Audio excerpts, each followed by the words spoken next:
You're about to enter into a new world of knowledge, curiosities, and high strangeness. This is a podcast of Straight Up Strange Productions.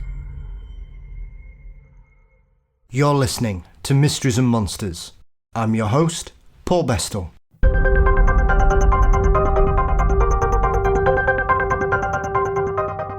On this week's show, we dive into the history of witchcraft and witches in cinema and television in the company of Heather Greene. In Lights, Camera, Witchcraft, Heather takes us on a journey from the dawn of moving pictures to see how the portrayal of witches has evolved over the last 130 years. We look at several seminal pieces of work, from The Wizard of Oz, I Married a Witch, Bell, Book and Candle, up to Rosemary's Baby, Carrie, and even one of my favourites, Pumpkinhead. It will surprise you to see how the portrayal of witches has thankfully evolved through that period, and what aspects of Wicca are now being brought to modern audiences. It was an absolute pleasure speaking with Heather, and I'm sure you'll find our conversation deeply interesting. But as always, before we get there, don't forget you can support Mysteries and Monsters via Patreon. You can go to patreon.com/mysteriesandmonsters, or you can sign up in the show notes by clicking the link. $4 a month gets you ad-free episodes, guaranteed early release episodes, and bonus content, including the regular Paranormal Archive. Mysteries and Monsters is also across all social media platforms. We're on Facebook, Twitter, Instagram, LinkedIn, and please subscribe to our channel on YouTube. You can also visit mysteriesandmonsters.com for episodes, news, and merchandise. Thank you as always to Dean Bestel for his marvellous artwork. The show is produced by Brennan Storr of the Ghost Story Guys, and Mysteries and Monsters is delighted to be a part of the Straight Up Strange network. No need for any of the cliches regarding broomsticks and pointed hats on today's show, as we dive into the witch in entertainment with the marvellous Heather Greene. My guest today is journalist, author and editor Heather Greene to discuss her wonderful book, Lights, Camera, Witchcraft. An exhaustive and fascinating look at the place witches and witchcraft have held in the world of popular entertainment from the silent era to the modern day in America. Heather, welcome to Mysteries and Monsters. Thank you. I'm glad to be here. As I was saying before we started our conversation properly, Heather, it's a wonderful book for someone like me who has a deep interest in cinema, history, culture, and also witchcraft and witches in general. And I congratulate you on being the author that's brought this to us, because it's one of those subjects I think often can get overlooked when we look into the history of cinema in regards to specialized genres. And I think often when we look at the overarching aspect of witches and witchcraft, this sometimes can tend to get shoehorned into sort of horror or thriller or something like that. And I think your book really shows that it really needs to sort of stand on its own 2 feet, as it were. Yeah, it's true. Nobody's really done a deep look at which films. It's not even considered a genre. And which films span the origins horror. In fact, horror was a sort of came along later, which surprises a lot of people. So this kind of my study was, what is a witch film? And what do they look like or sound like? And what are witches in Hollywood's eyes? How do we define them? And why does it change over time? So it really was a remarkable in that way, trying to define something that had never been defined before. Very true. And I think, as you say, it really does need to be defined as a cultural totem for me, because when you look at it, it's remarkable just how far back this goes, because essentially from the birth of the silent era, witches seem to start appearing really before anything else tends to in a lot of the sort of cliches or characters that we expect in horror cinema. and obviously having seen some of the earlier silent movies that are still with us, because that was one of the other aspects of your book. The first couple of chapters just remind me how many films we've sadly lost to history and things being thrown away or not being recorded and not being valued at that point. So when you look at something like this and this kind of subject in regards to any aspect of cinema, for me, I think looking back at those first sort of 30 years from the late 19th century to 1920, I think it's remarkable just how many have actually survived. It is. It's amazing. It's wonderful. And in fact, more have survived than probably I have listed in my book, because a lot of them are hidden people's basements, or in, old theater basements. They're finding them all the time, the archivists. And I just adore the archivists for doing that work, because they're saving our history, our film history, and our cultural history. But the other problem with a lot of these old films is that they were made out of a film that type of film that could also be easily damaged, and there was actually stories of some of them exploding because of the volatility of the material. So a lot of these films either were just thrown out or were lost because they were damaged or not stored properly, and that's really sad. But we do have, fortunately, a lot of magazines, newspaper archives, old film reviews, and that's what my first, I think, 2 chapters are largely based on. A lot of that type of material, evidence of the film, and also archival material from productions and stuff. So we do have that, which is nice. Yeah.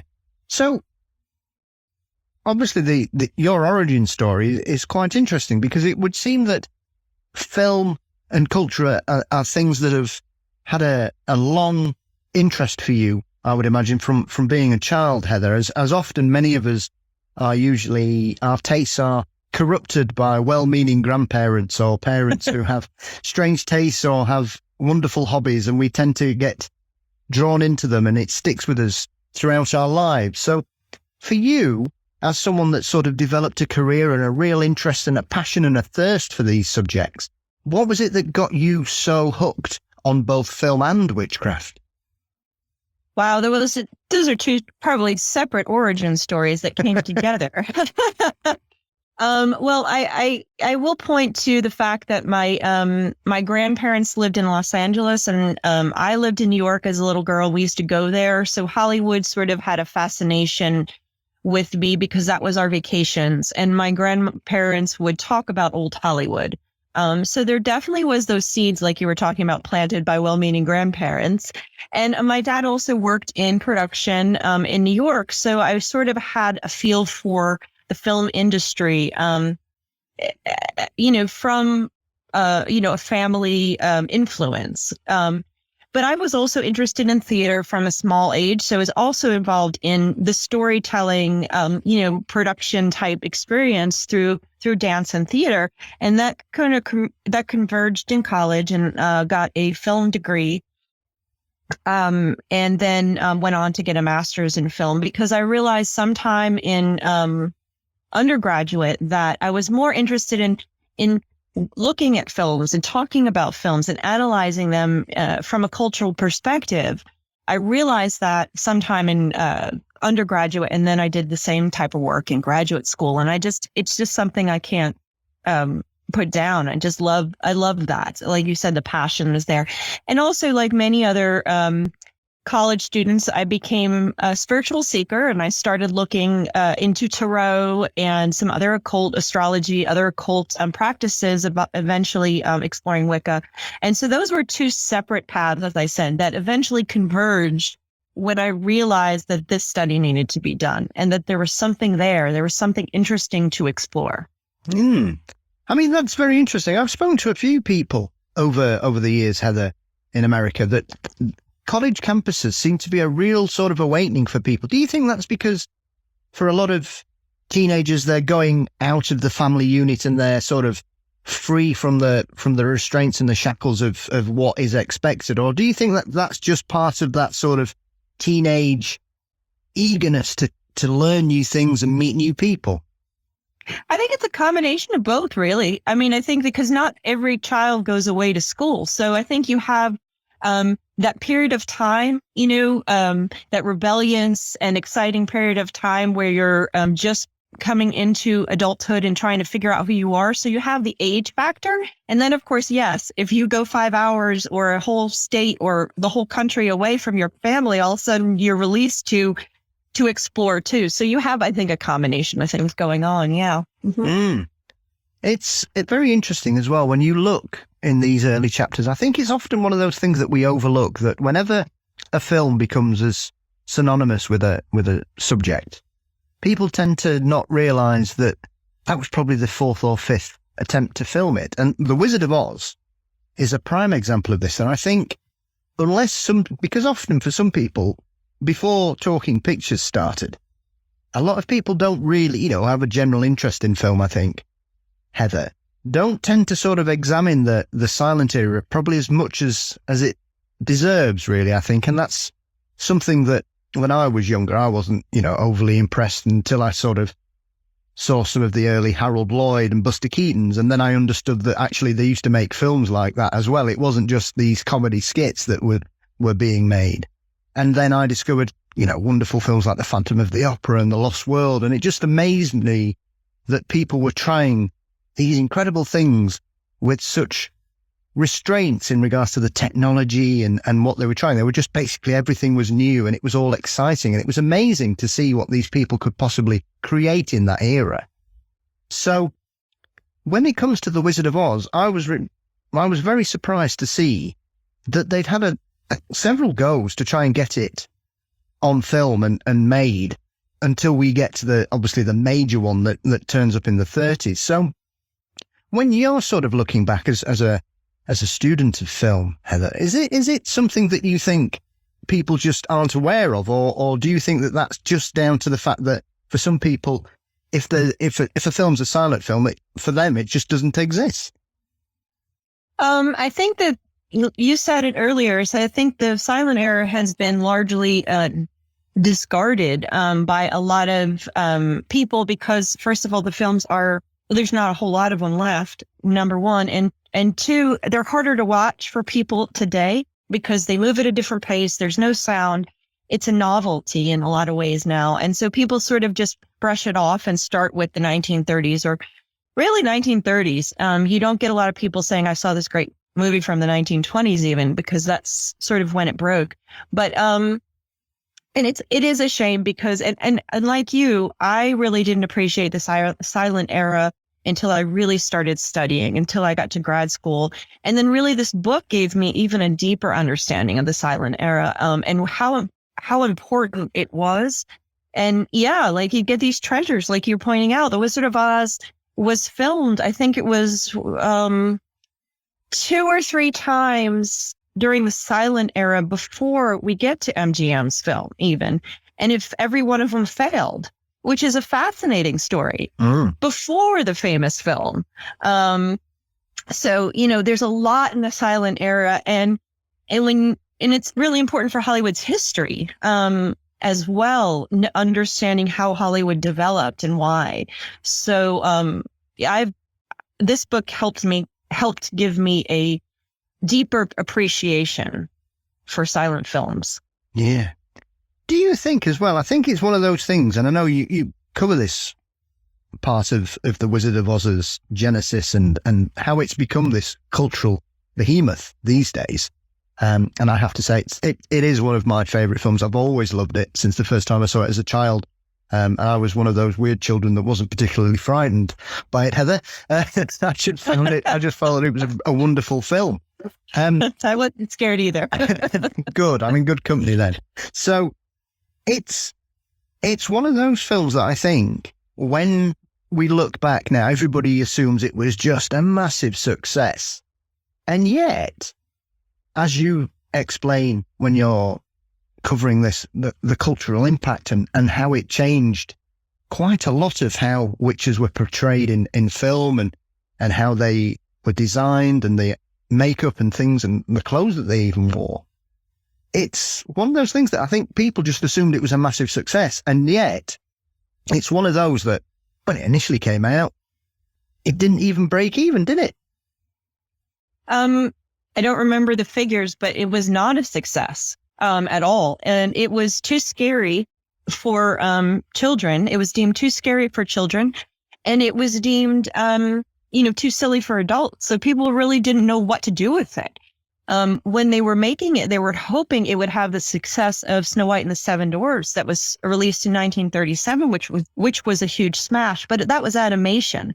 So it was not quite as scary for children, and it was considered more or less children's programming. So there was a different spin on that. When they released The Wizard of Oz, hoping to compete, they were not successful. And the film probably would have been forgotten, just like all of the other silent versions, if it wasn't for television. It's a fascinating story. Yeah. And obviously, as someone with the deep level of knowledge that you have in regards to film history, are there any sort of comparable films that people these days view as classics, that they have this kind of rose-tinted view on how it affected people when it came out? Because, like I say, I knew it wasn't a major hit, but I didn't know it had not done even that well when it first came out. And it's only sort of, I think there's a re-release about 10 years later, after the war, towards the end of the 40s, I think, and then television sort of gets hold of it and it gets syndicated and it becomes a treasured sort of family holiday film. Exactly. And it was released, it was banned in some countries. There were scenes cut in some countries. I think the apple trees, some scenes were removed in some countries where they were airing it. And then, like you said, it was re-aired and then it went to television, CBS, and I think it was aired every Halloween or around Halloween until like, I want to say 93. Mm-hmm. And that's what turned it into the behemoth that it became. Are there other films? I think, it's interesting. People love Hocus Pocus, 1993, Disney film. That's another one that was a flop. And it was deemed too scary for children and too silly for adults. Same problem. Now, Hocus Pocus has an immense following. People love it. Will it become the cultural icon of The Wizard of Oz? I doubt, but, I don't have my crystal ball in front of me to predict. Another one would be a similar film, 1991 or 1990, The Witches, the Roald Dahl inspired film. Another one, exact same problem. Now, that one is loved, not quite so much as Hocus Pocus, but it does have a following. People love some of the characters, and it was just redone. But the original had the same problem. So this is an issue when you're presenting family films that have witches. You cannot if the witches are too scary, they're going to scare children. You're going to lose that segment of the audience.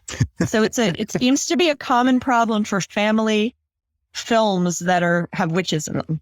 Yeah, I find that aspect of it quite surprising as well, because obviously The Wizard of Oz and The Witches are both well-loved children's books, and it makes me wonder that, because obviously the parents are the ones who decide what's scary for their children, why they would think a visual version of a witch would be more scary than the literary version, when often the authors would be able to create fantastical pictures in our minds of what these witches looked like. And yet when we put them onto celluloid, people say, oh, that's far too frightening, when you would imagine that for some children, their imaginations would make them even scarier than they turned out.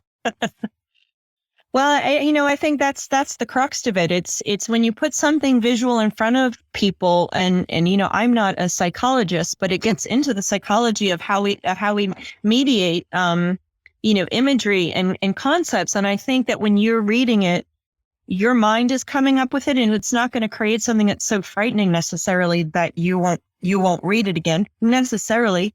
But when you put something up there that's been created by someone else, it has more potential to scare you, I think. Again, I'm not a psychologist, but what the important part of this conversation here is that when Baum created his witches, they did not look like the Wicked Witch of the West. they, and I talk about this in my book, the original witches had what I call a Victorian clown feel for the most part.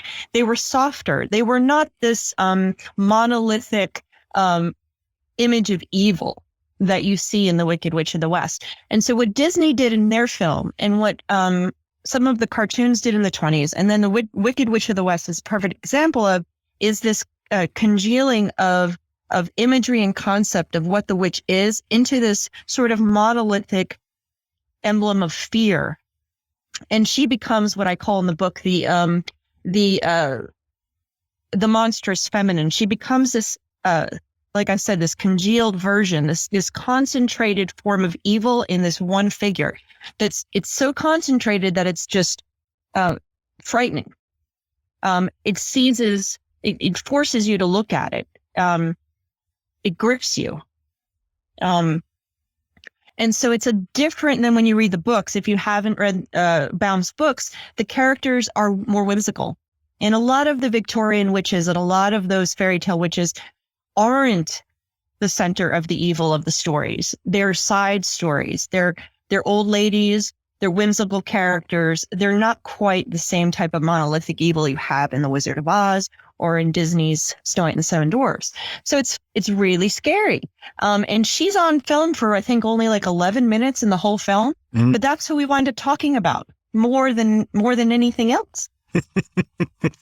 Not just us here today. I mean, just culturally in general, when someone says Wizard of Oz, immediately someone thinks Wicked Witch of the West. So, I mean, I think a lot of that has to do as well with how powerful Margaret Hamilton's performance is as well, because she's incredible in that film, and it's one of those aspects of cultural resonance is that throughout her life, she kept coming back to it, and there are other aspects of this. I mean, there was one thing I never realised at all, primarily because oddly, despite how wildly popular Sesame Street still is, Heather, mm-hmm. It never reached a level of success in the UK that I think it deserves. We all know about it, but it was kind of hidden away here on odd channels, and it never sort of got the major syndication it deserved. But everybody knows who Big Bird is, and we know Oscar and numerous other characters from the show. So when I was reading the bit about the infamous Sesame Street Margaret Hamilton episode, I was blown away by that, because once again, as we're talking about what people decide is scary, we have an incident that happens 40 years later where I believe she's invited on, she's a witch that's lost her broomstick on Sesame Street, and parents were up in arms saying it terrified their children, and kids were running out their rooms crying, and it's I find that remarkable that here you have something, 3 generations later that seems to be having the same effect on children as what was supposed to be going on at the end of the 30s. And that is the testament to the icon they created, to this character they created. She was so her creation was so concentrated. That fear is so magnificent in what they did, so simple. So simple that it was able to evoke the fear in children in the 1970s and even still today. I mean, my old daughter would not watch the movie when she was 5, 6, 7, and I was so excited to share it with her because it is my favorite film. I always say that, as you did, and she would not watch it. She got to the first entrance of the witch and it was out. That was the end of that. So it's still. She still does all these years, 75 plus years later. It's really amazing and remarkable. But yes, the Sesame Street episode was, I love that story. And comparing it to the Mr. Rogers episode at the same time. And the people at the archives were wonderful, sharing with me the letters from parents and the letters when they decide to shut the episode down and never air it again. And it still has not aired. It's deep within the children's workshop archive somewhere. It scared children. And the difference was between the two. And you can, of course, I detail this in my book, but Mr. Rogers had Margaret Hamilton on as Margaret Hamilton. and he had her holding her hat and her costume to show that it was a costume and she was just playing a character. That didn't scare people. But Sesame Streeter had her come on as the Wicked Witch of the West, flying in or losing her broom and making friends with Oscar. So thought she was quite wonderful. And that was scary because you had here in one case an actress saying this is a character, in the other case saying this is, this is a witch, a scary witch. The funny part about that, though, is there were some complaints about Mr. Rogers' episode from people that practiced Wicca and modern witchcraft when Mr. Rogers and Margaret Hamilton said witches aren't real. So they got some backlash too. Yeah, I found that very interesting. It seemed to galvanize certain sections of the American witchcraft at that point, as though they felt, often this is a theme that we look at when certain other films and TV shows are done, where the witch is basically an embodiment of marginalization of people from all kinds of backgrounds, Heather. And I know you mention it in some of the discussions that you have in regards to sort of Bewitched and Bell, Book and Candle. And so I found that bit about the Mr. Rogers furore very interesting, that it really upset practicing members of the Wicca faith and witches in general. And it really sort of galvanized them to come together as a sort of umbrella. That was the beginning of the modern witchcraft movement, was in the 70s. It started in the 60s, and then as it came over from the UK, and then began to work alongside a lot of other movements, getting stronger and stronger here in the US. And so it was perfect timing for it, because more and more modern witches were stepping out in the 1970s. So Mr. Rogers got some backlash, but it really wasn't until the Satanic Panic and into the 80s where you really started to see that galvanization you're talking about. That was when you really started to see more and more witches coming out and protesting negative representations of witches, and really came to a head in the early 1990s, which was when the Satanic Panic was at its height, at least from a cultural and movie perspective. Yeah, absolutely. And it is very interesting because obviously when we're looking at the history of this, and then witches are used quite sparingly sort of prior to the Second World War, and then you have a couple of films sort of turn up in the 1940s, which are quite surprising as well, because obviously there are so many films at that period during the war on both sides of the Atlantic, Heather, that were primarily just propaganda vehicles. Yes. Including Sherlock Holmes turning up in Washington for some unknown reason. which is... There were a lot of weird films in the World War II era. You can say that again. As someone that adores Sherlock Holmes and the stories from Conan Doyle, I've got the entire Basil Rathbone collection. I adore those films. Primarily as my first introduction to Holmes was seeing the original version of Hound of the Baskervilles that Rathbone did. So when I see these films that turn up in the war, like Sherlock Holmes in Washington and trying to help the American government sort out some spies and things, when you see a film like I Married a Witch, starring the incredible Veronica Lake, it's quite odd in that era that they decided to do these films, because obviously the horror era had kind of drifted away, I think, and I'm sure there are cultural reasons for that, primarily that perhaps for a lot of people the real horror was going on in the real world, and therefore we didn't need Frankenstein's monster and Dracula and the Wolfman and others there, because people were seeing real horror, as it were, Heather. So when a film like that turns up, it really just seems to come from nowhere. Well, it fit in with, that film fit in with a lot of other type of comedies at the time. It had that same sort of comedic drive. So it fits some of the genres that were happening at the time, but it doesn't, like you said, fit in with that push to create films that were patriotic. And Hollywood really had a compelling reason to do it, or not a compelling reason, but they were given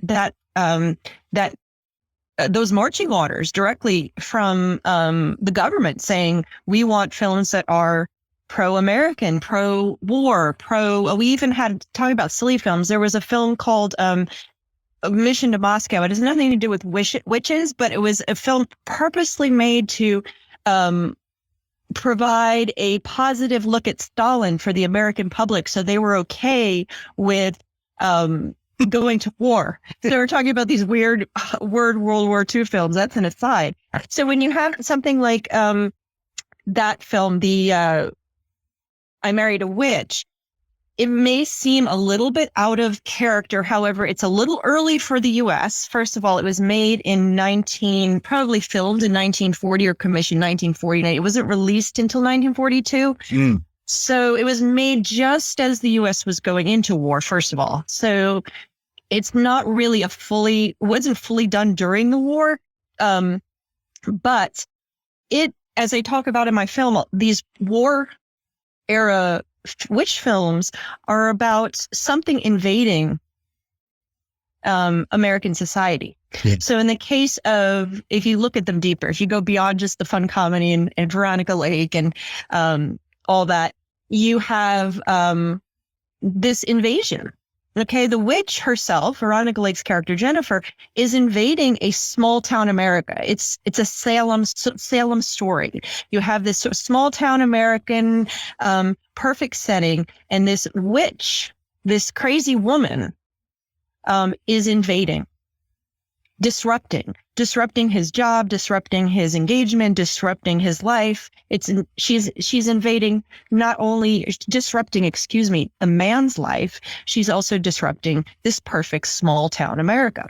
So that is the fear that is being played out in the country at the time. What if the Nazis invade us? What if whatever the case may be?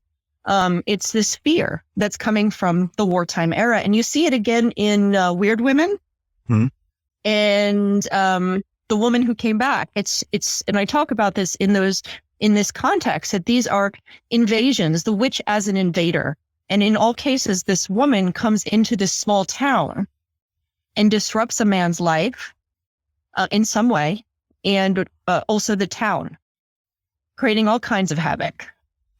Of course, in the end, all these films are tied up very neatly with the women, all the witches, all giving up their power and becoming wives and doing what they're supposed to do.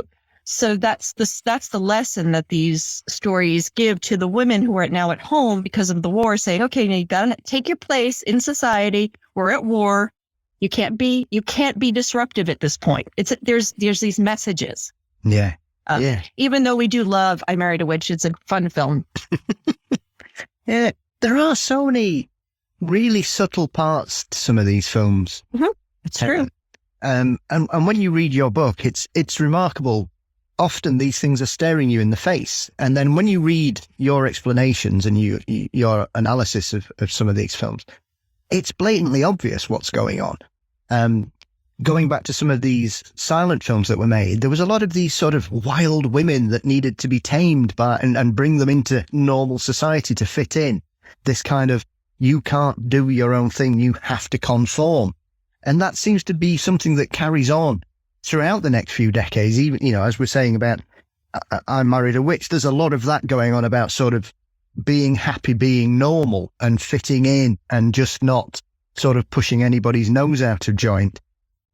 And it's these little aspects that when you look back, you think, goodness, it's obvious. But I think if you just look at it as a piece of entertainment, as a film or a story, you will often miss this in the kind of screwball comedy type styles that were coming along as well, that there are a lot of messages that are sort of just bubbling under the surface.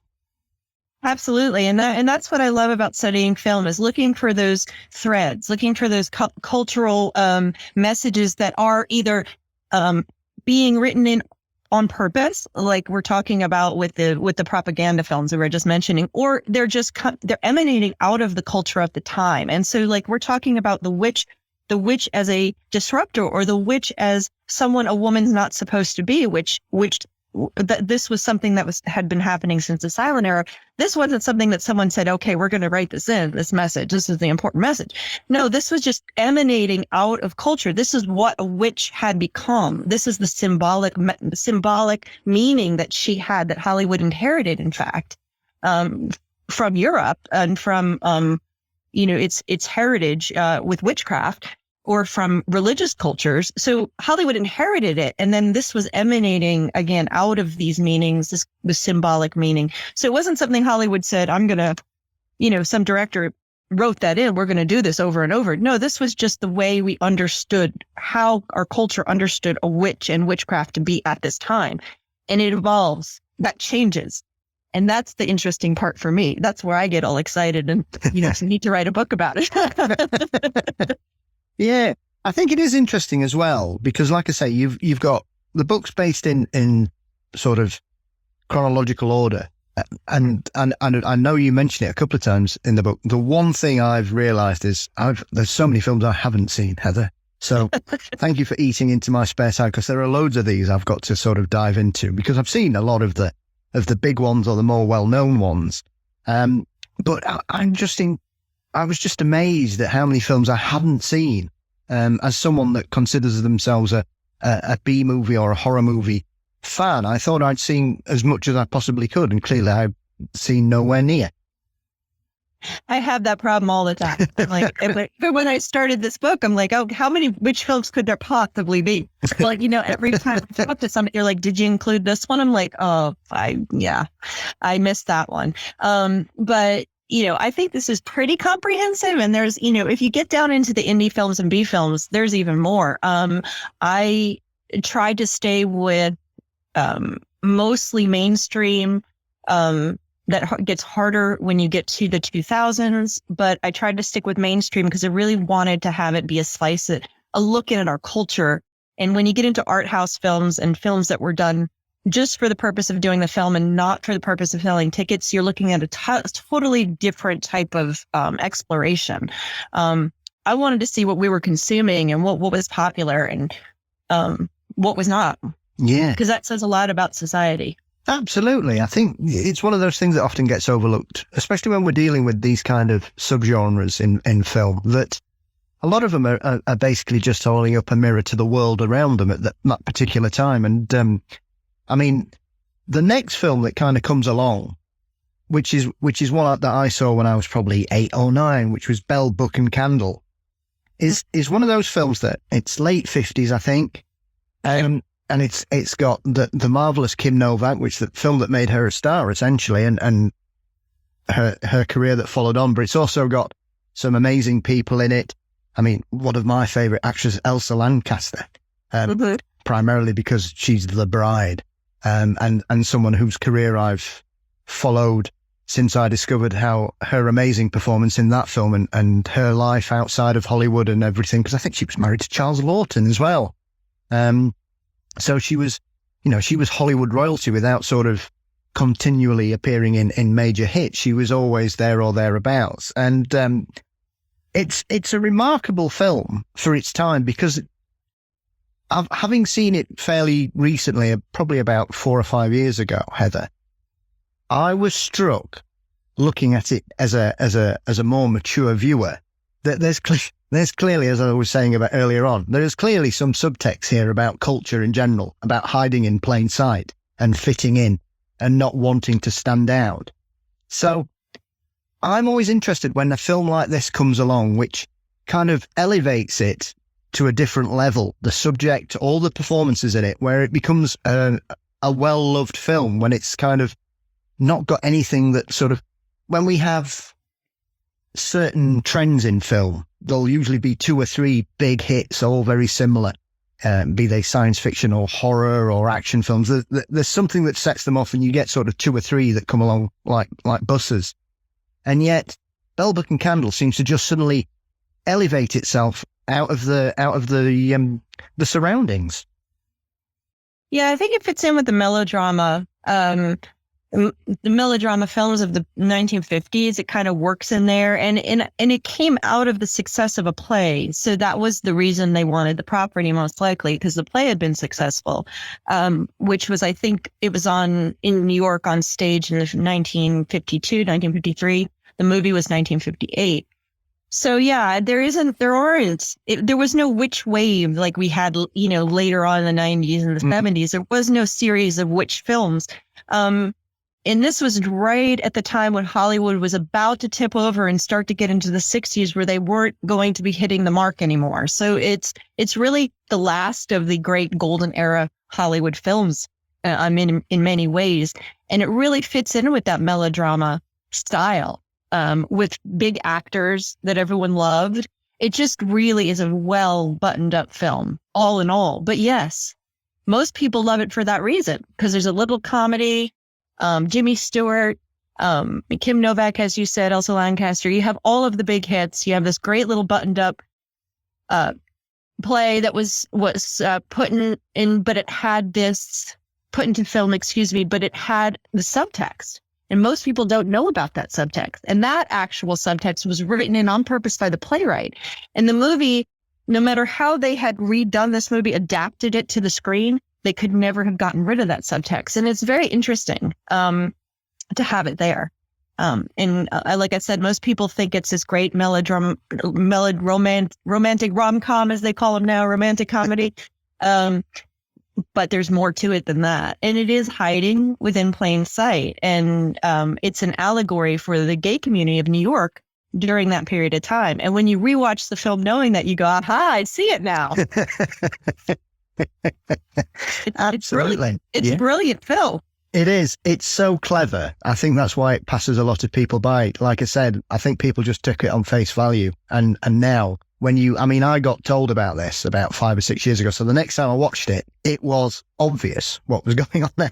And it is a remarkable piece of work, especially for that era as well, shouting from the rooftops about the marginalization of the gay community at that period in time. And all power to it for pushing boundaries and trying to make the conversation a more mature, balanced one in regards to it. And yet using the cover of comedy witchcraft. Absolutely. I mean, the playwright was brilliant in doing that. And we have to give him that tip for doing that. And, it fit into the Hollywood frame of rom-coms at the time with that melodrama. And so it was a success. Nobody saw that piece. I don't think even viewers at the time, certainly mainstream viewers at the time, would not have seen the subtext. But I think that people who were living who were marginalized at the time for one reason or another probably would have seen it to some extent. So it was brilliant. And you get more of that later on. There are subversive, I talk about the subversive readings of these texts that have the stories, because in the end, the witch has to make her decision, and she gives up her power for a romantic relationship and marriage, even in Bell, Book and Candle. But there's these subversive readings, even if they're not purposely written in, like that play or that movie. When you read, when a woman looks at, specifically a woman in this case might look at, or anyone really, I married a witch, you can have this subversive reading and watch this character who is having a fun time doing things that you're probably not supposed to do. So you wind up getting empowered by that. That's why we love the Wicked Witch of the West. Even though we know she's evil, we love her, so you have the ability, even if it's not written in on purpose, to have these subversive readings of these films, these empowerment readings that make the films richer. Absolutely. And I know there is a term you use in regards to certain films where you talk about the clown witch, Heather, or this Victorian one, which wasn't a term I was very aware of, but having read the book, I completely am aware of what you're referring to. So to anybody who's not aware of this sort of character or this cliche of the clown witch, could you sort of give a sort of overview of what the clown witch character entails, really? Sure. And just to be fair, I made a lot of these terms up. There are so I don't know anyone else that calls them clown witches. It is a term I coined from early costuming for the witches that are not bad or good. They're just kind of mischievous in some way, or early in the silent era, they sort of looked like clowns. They usually had big collars around them, and they were like I said, sort of mischievous. They usually are. A silent era was obviously black and white, but you imagine their cloaks to be covered in patchworks and crazy colors, and they're usually boisterous and loud, and they do silly stuff. So, in for example, a later version of her would be Elsa Lancaster's character. And some of the other witches in Bell, Book, and Candle are clown witches. They're mischievous. And Jack Lemmon's character is a male version of that. He's also mischievous. He's not bad. He's not good. He's funny. He's a little bit troublesome. You have Endora would qualify later in Bewitched. And then more recently, you usually get clown witches when you see a lot of them are the new age witches in bookstores and stuff, where they usually have bright red hair and crazy clothes and lots of beads, and they're just silly, causing havoc on the side as a secondary character. I think Hello Again has one of those characters in it. So that's what I mean by a clown witch. Yeah. When you describe that, Samantha's mother in Bewitched is the first person that pops into my head when you start talking about somebody like that who's always up to mischief. And once again was another show that I watched religiously whilst being babysat by older relatives, because Bewitched was on constantly here as a child in the 70s and 80s. But I'm jumping ahead of myself a little there. It is surprising as well when you look at this, that as we were talking about witch waves and when they sort of occur, it's surprising that more things didn't follow on from Bell, Book and Candle. Obviously, you can start to see a bit of momentum beginning to build, but it seems to be, especially in cinema, seems to be a real slow burn that kind of takes most of the 60s to get to where it needs to get to. Whereas television in America seemed to embrace witches, because this is one of the things that I think often gets overlooked as well, Heather. I mean, you may correct me if I'm wrong, but I think a lot of people don't realize that Morticia Adams is essentially a witch. And she is, yes. She is a witch, and so is her mom, and her mom is played by Margaret Hamilton. Yeah. On purpose. But yeah, she is. And you're right. Television really took the mantle up when it came to this witchcraft. And as I said earlier, Hollywood went into the 60s not really knowing what to do with itself, because you had this changing culture, had all these young people now who weren't interested in movies with that codification that had been set in the 1930s. It was old school. Nobody wanted to watch this anymore. The censorship was too strict for the new progressive rising teens and young adults that were going to eventually have the Cultural Revolution and go into the 70s. So you had a change in culture that was so severe that Hollywood just didn't really know what to do with itself. And remember, prior to 1968, witches were never a driving force for a subject. It wasn't like we're going to make films about magic and witchcraft because that's going to bring people to the screens. Absolutely not. And there are a lot of reasons why. And I could go over that in my book, and it had a lot to do with the censorship code. But television had a little bit more leeway. They did have a code as well, but they were able to deal in comedy in short formats that gave them, I think they sort of were newer too. So they were able to move faster with the progression and create stories that sort of embodied what was going on, which is what you have with Bewitched, and then Addams Family and some others. The Munsters obviously followed through, and you had a bunch of other stuff. And of course, by 1968, the code's gone. And like I like to say, all hell broke loose, and we have horror back. So, witch horror. It is strange looking at it, Heather, because obviously there's someone that's got a deep love of horror films, especially from that era as well. I find it very strange that American horror films seem to have become really tame by the end of the 50s.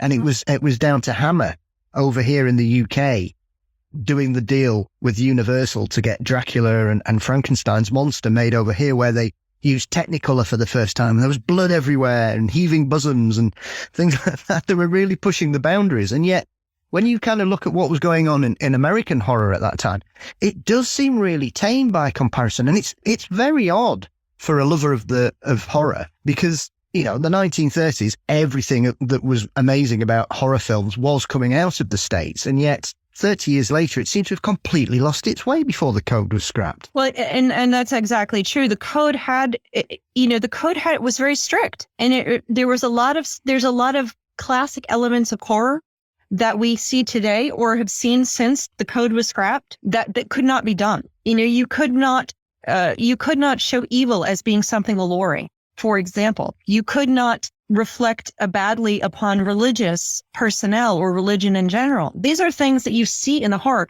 The UK didn't have this. Other national cinemas didn't have this code. So throughout this 20th century, you have film industries producing horror films that are far scarier than what we have. Because of these reasons. And horror looked very different. I mean, the film Weird Woman is considered horror.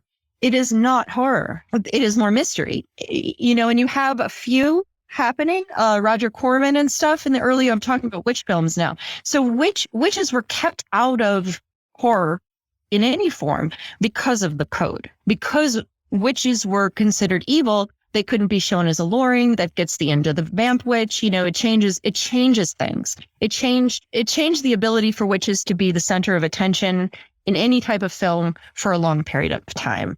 And so it wasn't until the code was scrapped where that changes. And of course, I'm sure you, loving horror, know what happened in the 60s and 70s and how many wonderful horror films there are. Specifically witch films. I hope you watch some of them. Oh, absolutely. Definitely. This is when I started to warm up, Heather. But I thought all that bit about the code, it really made me chuckle as well, Heather, because often the censors wouldn't be upset about witchcraft being used or spells being cast or whatever. There would be mentions of women gyrating or slithering. I believe one complaint was saying, you can't have her slithering about. You're like, right, okay. And it just makes you laugh looking back that they seemed more upset with a woman's hips than the subject matter. And that, I think, just kind of says exactly just how ludicrous things had become. And that's absolutely true. And part of that is that when you entered the 20th century, the American mindset was that witchcraft was fantasy. So it wasn't something scary or threatening or problematic. That link to the old cultural concepts of witchcraft being an evil that was lurking the way medieval Europe had it during those periods of time, all of that had largely been gone. The Victorian era just kind of got rid of that. The Age of Reason, all the kind of, good history stuff. We don't need that lesson now, but largely the American population didn't consider it as real. And there's one production document that I talk about in the book where I demonstrate that, where it says, well, you can do this, but I don't believe that anyone's going to buy this story because it's about witchcraft and Satan. So they scrapped it. So it really wasn't considered real. So of course they don't care if you cast a spell or if you if a woman's casting a spell or a woman's doing some kind of cauldron mixing, none of that's real, so it's not threatening. However, when you put a woman in a certain kind of lingerie, or like you said, she dances in a certain way, that's threatening. So that's what the code limited. It limited dancing, it limited costumes for women, it limited the projection and the way evil was presented, it limited the way religion was presented, all these things. Not witchcraft, but all these other things that kept witches contained in a very, very small box for narrative film until 1968. I think it is remarkable that as soon as this code gets scrapped, Heather, it's like certain filmmakers just put their foot down on the pedal and just went, right, how fast can we go here? Let's just do it. Because obviously 1968 is a tentpole, really, because that's the year of Rosemary's Baby, which is a remarkable film and one that still to this day, I think, is frighteningly powerful because there's so much. Once again, we talk about subtext and hidden meanings and things like that. This film, for me, the first time I saw it, the overriding issue of this was this continued feeling of paranoia. Is she imagining it all? Are these just nice people hanging around? Is it all some kind of mental delusion? Is she having a breakdown? It's one of those films where it takes you a while to kind of ground what's real and what's not. And then when you realize that it is happening and she's not imagining it, that's when the shivers start to go up the back of your spine, because she's in way over her head. Yes. And, the director really said they weren't really meant to suggest that it was real. He filmed it like that on purpose. And even the original writer, was it Ira Levin? Yeah. They have been since said that they weren't supposed to be making a film about a woman who gets raped by the devil. That wasn't supposed to be real. It was supposed to be it was supposed to be a question. There was supposed to be that question, but the film was taken, as real. And I think it was so poignant. That was so poignant because of the period of time it was in. And so when we look at that subversive reading, and I talk about this in the book, is that you look at this as the normal couple entering into chaos, a world in chaos, right? Which is the exact opposite of those films during the World War II era, where you have the chaos entering into a normal world. And so if you think about the U.S. and its situation during the 1960s and 70s, everything was going awry. We had a cultural upheaval. So you have normalcy entering into this place where you have chaos, which is defined by witchcraft, or, evil in this case. So it's an interesting turnaround flip from witchcraft presentations earlier. Would you say, as someone who loves film as much as yourself, Heather, do you think this is one of the most exciting periods in American cinema towards the end of the 60s? Because there's so much going on in numerous genres. Horror suddenly starts to get scary again, not just with Rosemary's Baby. Obviously, Romero turns up with Night of the Living Dead, and you've got other films that sort of come on into the cusp of the 70s, where we meet the Texas Chainsaw Massacre family and other such characters, and notable authors such as Stephen King begin to sort of really find mass appeal at that period. Do you think that, as often, horror is a real lens of cultural upheaval often, and people can be very churlish or snobbish in regards to the horror genre, but more often than not, it tends to be the genre that look at society with a gaze that perhaps we don't want to look upon ourselves, and the realization of just how bad things really are. And because it's horror, I think some people don't take it in seriously. It's all tongue in cheek. Whereas obviously you look at Night of the Living Dead as a prime example, and the clear messages that were being said in that film and what was going on, and the ending being as shocking as it was because of how that happens. And I'm not going to I can't believe there are still people out there who haven't seen that film. But Heather, it's one of those shocking endings that the first time I saw that the ending upset me more than anything else in the film. Well, I think you're absolutely right. I think horror, first of all, yes, 1970s is probably one of the most exciting decades for Hollywood cinema, hands down, across the 1960s into the 1970s. I mean, whether you're talking about cowboy films, westerns, horror, whatever it is, and you have the exploitation films, you have breaking of so many barriers that Hollywood had not previously been. You have Star Wars coming out at this point as well, and so many fresh directed Godfather, so many fresh directors coming on the scene who had studied film for the first time. So if you think about that, a lot of these directors, this was the first time you actually had students of universities that had studied filmmaking, who were now coming of age into this period of time. So this was just a really wonderful and horror film. I agree 100%. Is one of the best genres for understanding cultural evolution, cultural fears.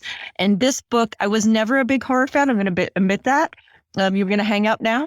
I was never a big horror fan until I started doing this book, because they always scared me. I was able to do some, love Hitchcock, more thrillers, but I had to watch a lot of true horror for this book. And I took a deep breath and said, we're going to do this thing. And I have since become such a fan. Not just, witch horror obviously was big in the 70s. It was wonderful. Yeah. And horror is horror, whether it's B horror, whether it's folk horror, which I love folk horror, or more classic stuff, is one of the best genres we have going for us, definitely. And you can see that evolution. You can see the way how important it is just looking at the witch films that I show. I think one of the interesting aspects of this, because I've never really considered it to be a witch film. And then when I think about it, having read the book and seen the film, and I adore the film still, it's one of those that still stands up because it is so absolutely mind-blowingly powerful, is Carrie. And Yes. so reading your interpretation and the ideas that you put forward, it becomes obvious because this is one of those films where there's a real momentum just building all the way through this film. And it's one of those as well that when it reaches its conclusion, it's one of those that you forget at the time that obviously, once again, trying not to spoil it, but I can't believe people haven't seen it, is that by the point she manifests her powers fully, she just doesn't give a damn who's bullied her or not. Everybody's going to pay a price. Yeah, it is. Carrie and Rosemary's Baby are brilliant filmmaking. It doesn't matter that they're witch films or not. I mean, that's just two of the standout witch films. They're brilliant filmmaking. Right from the moment Carrie begins to the end, it is brilliant filmmaking. And Rosemary's Baby as well. And Carrie, you said you didn't know it was a witch film, or you didn't consider it a witch film, and that's one of the things I do address that briefly. Is it a witch film? It is marginally, and the reason I included it is because there are some other films that sort of fit that category. And if she is called a witch at one point, so you have a Twilight Zone called, or it's an Alcoa actually called "Make Me Not a Witch." You have a movie called Resurrection, I think is the name of it. I'm thinking of The Gift.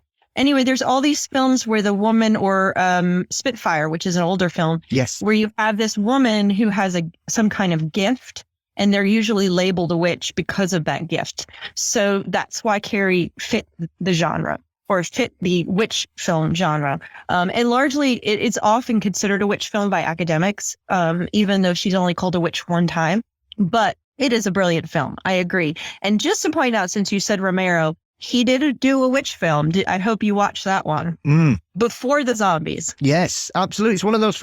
Romero's one of those directors that I think people just think he just did zombie films, and he didn't. You know, there are two or three notable ones. There's the Lost film that's recently been re-released that I caught the other month about this really weird theme park. I haven't seen it yet. Oh. And that's just really odd because he's one of those directors, you just presume that's all he did unless you know enough. And Romero's, there are so many hidden gems in his catalogue that people think, oh, where has he been for 20 years? Well, he hasn't. He's carried on making films. They've just not been about zombies. Right. And the witch film is probably one of the most feminist, and it's one of my favorite witch films.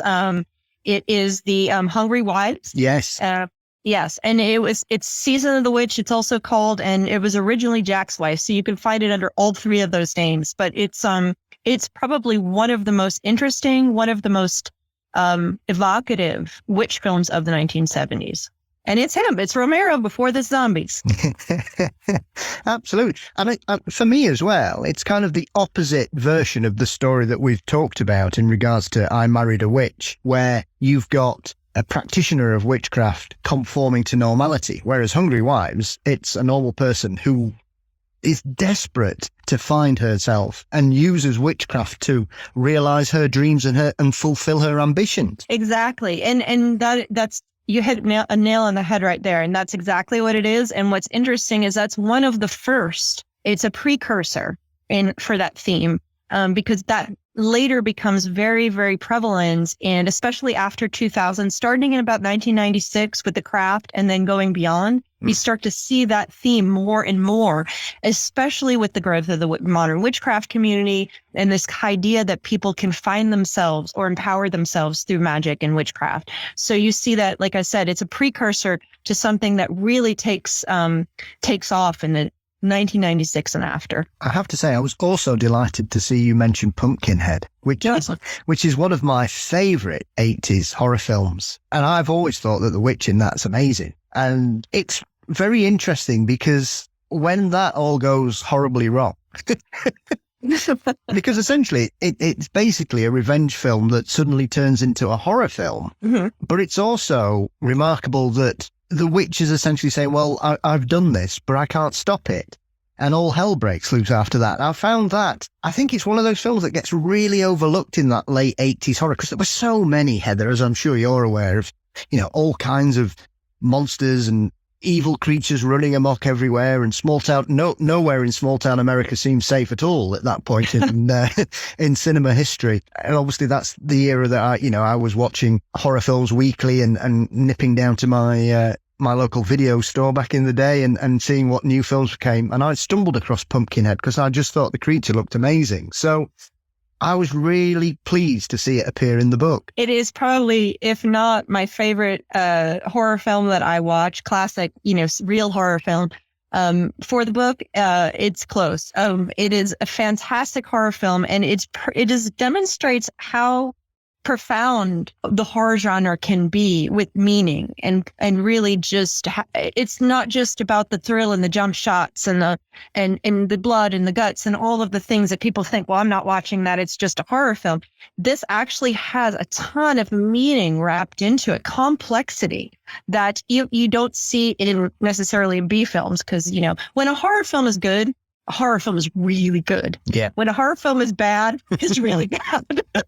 There's really no in between it. And Pumpkinhead to me was one of the ones that's very good. And it is overlooked because it's not considered like that. It's not considered like Rosemary's Baby, but it is really powerful. And if you understand that takes its inspiration from the Hawthorne book or the Hawthorne essay from the 1800s on morality, then you see how more important and effective that film is. I mean, it was quite funny as well, Heather, that when we were arranging this, I'd ended up taping a film that was being shown over here. We have one of our classic channels here in the UK called Talking Pictures, which essentially shows loads of classic films. And I'm amazed once again at the amount of films that I've never seen or they've slipped under my radar from the 40s and 50s, especially paranormal ones. It's quite remarkable, and some of them are amazing. Some of them are bloody awful. But and one of those that was on recently was an adaptation of Hawthorne's work called Twice Told Tales.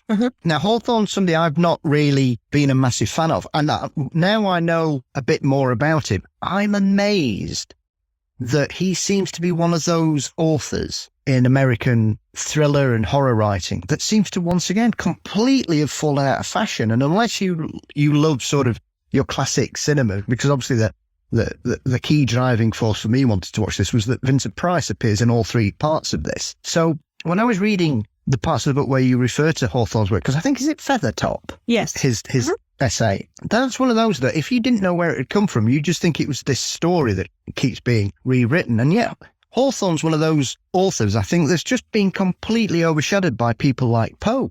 People don't realize how influential Hawthorne has been on our culture. And his main influence has been in the promotion of the Salem stories. He kept the story of Salem and the witch trials alive, and stories related to that. Moral panic, for example. Of course, he's the one who did the Scarlet Letter. And so the woman scorned, society awry. All of this stuff comes from him. So Feathertop, of course, is his witch story. A witch who was scorned that then makes a pumpkin-head creature to get back at society. That's the simple telling of Hawthorne. That story has been redone and done and redone. And of course, I think Pumpkinhead really was the last direct influence where you really get a direct look at it, although it's not exactly that tale. But the themes in all of his work that emanated out of his living, because he's from Salem. He lived, that's where he was raised and that's where he lived his life. All of the stuff that came out of there has influenced witch films significantly, and probably I think several academics have said that he probably is the single strongest voice in keeping the Salem story, like Poe, like Shakespeare, and of course Macbeth, and those witches. And I think I talk about them. Baum. There's these literary giants that have really just catapulted our understanding of witchcraft, and he's one of them. Absolutely, and clearly the town feels a real debt to him because there is a statue of Nathaniel Hawthorne in Salem, isn't there? Yeah, they do owe. They owe a lot to him, and and a lot to other people have just really kept that story alive and given the town its flavor. I think as well, I was very interested, and it's a film that we've mentioned briefly a couple of times already. When we get to the mid-90s and things are happening all over, we get the sort of influx of the sort of rebirth of the teen horror film that sort of reappears in the mid-90s after sort of dropping out for 10, 15 years, as these things often do. I'm one of those people, Heather. I went to see The Craft at the cinema and I loved it. I thought it was brilliant. And now when I look at horror culture and witch culture 25 years on, it's remarkable how much that film influenced everything that came after it without sort of being a direct influence that people sort of name check a lot. It seems to be one of those films that it's only now kind of getting the respect it probably didn't get for quite a while when it came out. Oh, when it came out, it was it was an immediate success with people because of the period of time, right place, right time. It was, I like to say that in 1996 was the period where everything shifted 180 when it comes to witchcraft representation, and The Craft was part of that, as well as The Crucible, another Salem story. So you have this 1996 where you go from the satanic panic where everything witchcraft is horribly evil and they're eating children, straight over into girl power, like you were talking about earlier, how witchcraft is an empowerment element. So that changes, and The Craft was part of that. The Craft sort of had both. It bridged the gap. You wind up with that kind of ending, which is more along the satanic panic film horror side, and then you have the beginning, which is where everything went. And so yes, after that you have you have a whole series of witch related television and film horror sort of fantasy stuff going on, Charm, Buffy the Vampire Slayer, but you have a bunch of those, of course, going into 2000s. And The Craft today, looking back, people who loved it, it's now nostalgia, which gives it the boost you're talking about. They even did another film, Craft Legacy. Yes, it is. And I think it's one of those films that's quite important as well, but especially because in those days, as though I'm talking about 100 years ago, Heather, you would very rarely get a horror film that was so female-centered, because often there would be a female character or a couple of female characters, whereas The Craft, the four main characters are the witches. These are the friends that come together because of the bullying and persecution they receive either at home or at school. And it's that kind of, once again, marginalization that draws them together that then ends up leading to them becoming this coven. Yes. And it also was not only that, but it also was one of the first silver screen depictions of Wicca in true. I mean, there was a Wiccan priestess on the set helping. Yeah. And so you wind up with not only this, and the two get linked, this girl empowerment coming together, the coven, as well as the elements and this kind of Wiccan sensibility, especially in that beautiful scene where they're in the woods and you have the butterflies, and it's a very nature oriented. So it changed. The Craft was a landmark in that it started to shift the understanding of our relationship with what witchcraft was as a culture. So, you had this period of time where witchcraft was considered evil again. This was a satanic panic time. So we started to see a shift, and The Craft was right there at that point, saying, a girl could be anything. She could even be a witch.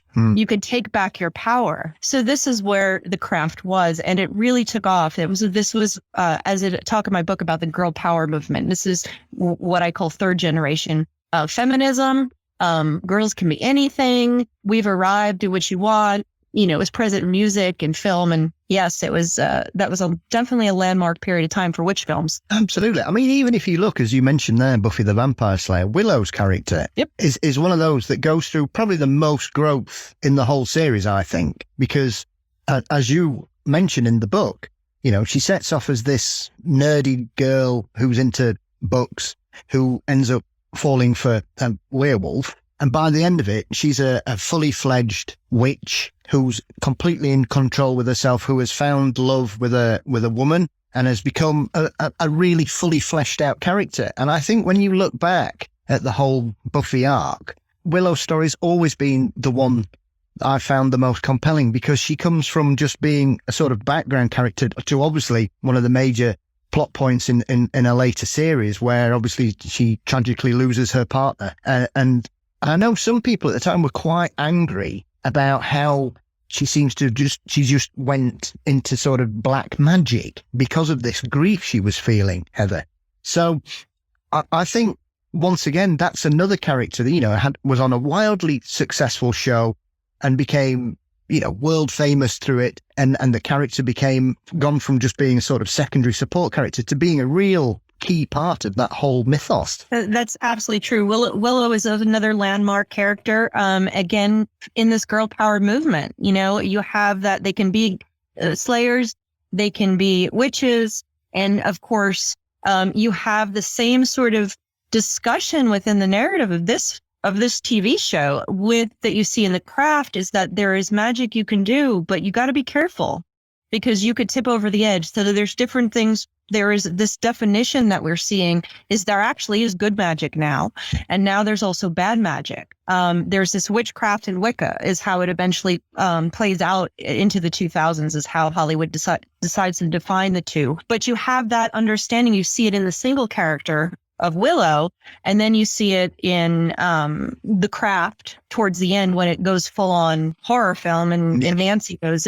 You have this sort of morality and sort of this negotiation of, okay, witchcraft is okay here, but be careful, you could step over the line. And you see this in playing out here in these films as well. It's this sort of moral discussion of a woman's power, of a girl's power.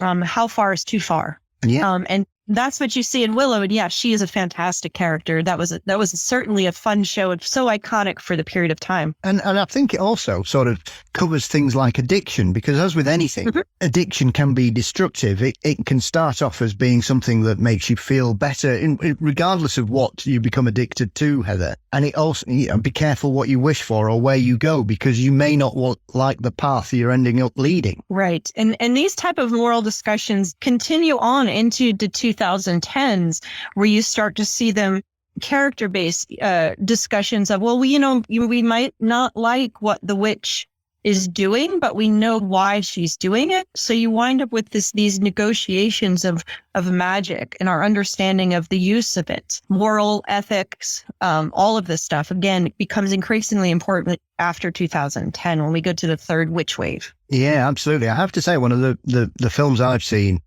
in this most recent wave that I really enjoyed, and I was very surprised about, but somebody said, I think this film's going to be right up your street, was The Love Witch. I thought that was fabulous because it was a bit odd and a bit sort of dark, but it was really well done, and it looked beautiful as well. It's a fabulous film. Yeah, it is. And you know, given that you enjoyed 1970s styling of, you know, horror films and stuff, that was her goal, was to give it that pop 70s feel to the coloring and like the pop novels and stuff at that period of time. So she did that on purpose, and that is the perfect film that exemplifies that concept. Is we were talking about earlier how you have Romero's old films saying, well, a woman who has been marginalized, who has been abused, oppressed, whatever, can use witchcraft to get out. That was a Romero film in the 1970s. Well, here you see what I was talking about earlier, is that in 2010s, you start to see this theme playing out, and The Love Witch is one of them. Here is this girl who was abused, made fun of by her dad and other men, who then turns to witchcraft to empower herself. So we see the victimization happen, or we hear about the victimization as backstory. We see how it plays out, how she empowers herself. And then, of course, she goes a little bit too far. But again, it's the same concept. It's the same moral discussion that keeps happening over and over here, is that the woman scorned can turn to witchcraft to either get even or to empower herself. We continue this over and over throughout the 2010s. You see it in Salem. Yeah. You see it in Coven Story. You see it in, you know, The Love Witch. And it's this trending theme of the understanding of what a witch is or who a witch is. And now we know Maleficent, another one. We know we don't agree with what she's doing, but we know and understand why she did it now. It changes. Yeah, absolutely. And I think it's important because often the problem when you have genres is that sometimes they get stuck in the past, or they get stuck using the same old cliches and tropes that, oh, here comes the monster. It's like those 80s films where if you had sex or you did drugs in an 80s horror film, you were going to die. It was, you know what I mean? You would just... Exactly. It's like horror bingo, Heather. You know, you're just like, right, they're gone, right, okay. The wholesome, wholehearted American sort of archetypal good person will always sort of get through. Sometimes they don't, but obviously a lot of the times they do. So it's very interesting when we deal with these questions of, like you say, about we may not agree with what we're doing, but we understand why it's happening and why they're doing it. And I was very interested in the new Sabrina and the whole change in that, because once again, you've got a major character in American culture who, she was a cartoon and a comic in the 70s, who then once again had this sort of resurgence through television. And I used to love the cat in the Sabrina television show, Salem, because he was amazing. He was such a smart ass, but he was brilliant with it as well. And then you see this new version where they've kind of really sort of updated it and brought it forward a lot. And I have to say, that once again was very clever, because it's taken what you would consider the wholesome sort of bewitched version of Sabrina and sort of really made her a more mature, nuanced character than we knew before. Yeah, absolutely. They broke so many barriers, so many boundaries with that show. And I go into that in the book, and I talk about the different boundaries, everything from the understanding of sexuality, what witches are and who they are. You have witches of a much more diversified look at the people who practice witchcraft. You also have the boundary of the understanding of this duality that Hollywood created between good and bad magic. What's good magic? What's bad magic? You know, it was always up until this point about, good magic is sort of nature-based, Wicca, etc. Bad magic was witchcraft, ceremonial, Satan. Of course, they throw that on its head into Sabrina, because all the witches are part of a regular religion that worships Satan, and there he is. And it seems to be that everybody in that forum, everyone in that universe does things that are wrong and also does things that are right. There are no clear lines to who's the person we align with because they're the good person, because the next show they might do something that's wrong. Even Sabrina does things that are wrong, but then she comes back for them. Yes. From them. So it's this sort of very complex understanding of characters and of witchcraft and who witches are. It's tossed so many things on its head when we talk about tropes and expectations. So before I let you go, Heather, do you think this is probably one of those witch ways where things seem to be looking at this finally in a really balanced, nuanced way, where they're actually listening to the practitioners of Wicca and getting away from these old-fashioned ideas of good versus evil? Like we've said about the Sabrina, there's a lot of grey magic in that show, isn't there, really? Because you can't say it's light or dark. It's a lot of it's in the middle, and we seem to be getting this sort of maturity to the genre in regards to the characters and the stories these days. So do you think now we're in a wave where the idea of witchcraft and witches and the practitioners of these religions are being treated with the respect that they should have had? I think yes and no. I think, yes, you're seeing that like maturity, as you said, both in the narrative of the witches story, as well as, how it's played out. Magic is now a tool. It could be good or bad. It just depends on the practitioners where we're at, and the practitioners themselves are nuanced enough. So that's great, because you're not seeing that those cookie cutter versions that came out of negative portrayals, but we're getting both too, because there have been other. Let me say it this way: Hollywood never fully relinquishes its meaning. It doesn't just get rid of it. It builds on it. So you're still going to see love for things like Witch Hazel from Looney Tunes, and you're still going to see those singular characters that people love. We will still keep watching The Wizard of Oz, and they did Oz the Great and Powerful, which doesn't fall into this change that we saw at all. It's very misogynistic, but at the same time, you are seeing the understanding that witchcraft exists in the world in the sense that it's not something that's imaginary and fake, which was Hollywood's legacy, for the most part, as I said earlier. You're also seeing portrayals of reasonably normal looking people practicing magic and it being normalized, like shows like Grace and Frankie, or the movie The Last Keepers, where you start to see these more positive representations, and they're not realistic. And I always like to say to modern witches, when they ask me, when are they going to portray us for real? When is it going to look like us for real? I'm going to say, Hollywood's never going to do that in narrative film. We're boring. When they portray doctors, that's not real either. Because real doctor lives, in the hospitals are boring. So it's always going to be fantastical. We're always going to have the legacy. And some of that legacy is very fun. But yes, with the nuance you're talking about, with the maturity, we have the space to see more positive representations of the use of magic, of the portrayal of the religion, Wicca, and other related religions, which is wonderful. And the introduction of the diversity that exists in the modern witchcraft world and the modern magical practitioners as well. And it was nice to read a book that constantly talks about male witches as well, rather than just defaulting to the term warlock. Yes, you have to use the terms that Hollywood gave. I let Hollywood lead, but yes, warlock is not generally used even in the modern witchcraft world either. So, witches is usually the preferred term. Yeah, I don't think that. I mean, that's the thing about that film. That's another film I think that's passed a lot of people by, but it's worth it primarily because Julian Sands just chews the scenery in every scene he's in, and it's also got that wonderful bit with that child where he's on about how do you fly, and then the next thing the child's got and he's flying, and we know. Yeah, exactly. That's it. Like, it's a classic scene. Oh well, Heather, thank you so much for your enlightening conversation and good humour throughout. Where can everybody get a hold of a copy of your fabulous book and follow your work online? Well, it's at all the major online resellers, Amazon, Barnes & Noble, whoever's there, as well as directly through llewellyn.com, my publisher.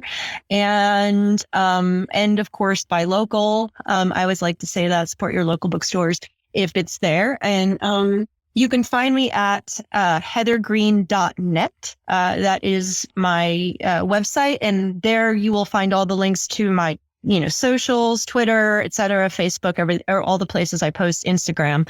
It's again, heathergreene.net. Do not go to heathergreene.com. That is a whiskey expert, which, there's nothing wrong with that. But again, I'm at heathergreene.net. Well, that could be possibly the next book, Witchcraft and Whiskey. I love it. Well, Heather, thank you so much. I'll put links to everything in the show notes. And as I said at the beginning, it's a fabulous book for anybody who loves films, witchcraft, or cultural history. It touches all three of those bases and much more besides. So thank you for your time. It's been a real pleasure. It's been a pleasure here too. Thank you for having me.